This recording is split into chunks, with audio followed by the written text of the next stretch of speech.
Evaluate cosine of 2x given that cosine of x is 4/5 and that 3 pi over 2 less than x less than 2 pi. So because of this restriction, we know that we're dealing with the fourth quadrant. So remember to draw your triangle as if it was part of the bow tie.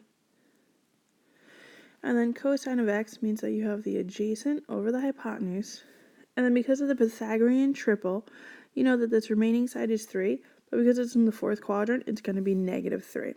And that's going to become important because if I were to say sine of x, you should be able to tell me that that would be -3/5. So now we're going to need those values in order to do the cosine of 2x formulas. So we're going to do all three. Start with the first one. So for the first one, I'm going to say cosine of 2x is equal to cosine squared of x, which would be 4/5, because 4/5 is cosine of x, so we just square that. And then sine squared of x, so sine of x is -3/5, so we're going to just take that quantity and square it.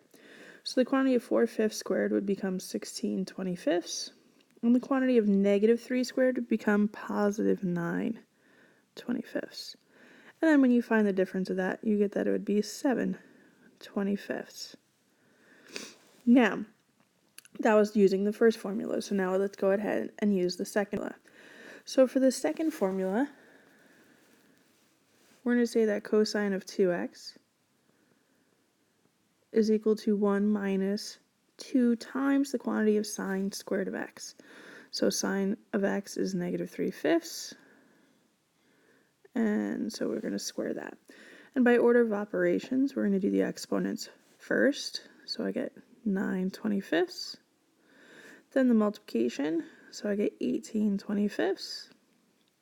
And in order to subtract fractions, we need them to be like denominators. So 1 is 25/25 minus 18/25 is once again 7/25. So we're getting the same answer both ways. Now let's make sure that we can use the third formula as well. So for the third formula, I actually don't even need the sine of x. So I just need cosine of 2x is equal to 2 times cosine squared of x. So 4/5, quantity squared. So that would give me 16/25. And that would give me 32/25. And then once again, in order to do addition or subtraction of fractions, we need like denominators. And 1 is 25/25. And then once I subtract that, I once again get 7/25. So the reason that you want to know all three formulas is if you look for the first one, you need both sines and cosine.